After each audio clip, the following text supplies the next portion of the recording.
మహబూబ్నగర్ జిల్లా బాలనగర్ మండల కేంద్రంలోని ఓ కిరాణా షాపులో గంజాయి విక్రయం. పక్కా సమాచారంతో రైడ్ చేసిన ఎక్సైజ్ అధికారులు ₹1,00,000 విలువ గల 1.2 కేజీల గంజాయి స్వాధీనం. 3 వ్యక్తులు అరెస్టు. నిందితుల వద్ద నుండి ద్విచక్ర వాహనం, 3 మొబైల్ ఫోన్లు స్వాధీనం. వివరాలు వెల్లడించిన జడ్చర్ల ఎక్సైజ్ సిఐ విప్లవరెడ్డి.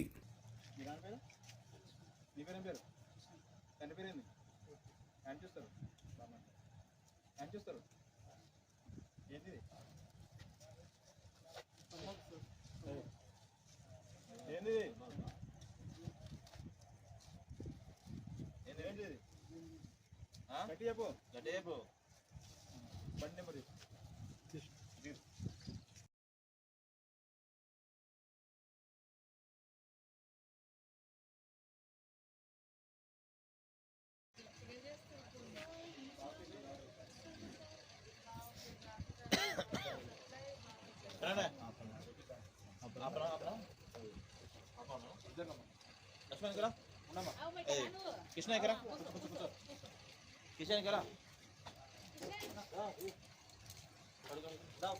किसन को आदि ये दिखा ना कमाई पाएगा ना दही पाएगा तो जरगा मा फर्स्ट जरगा जिसको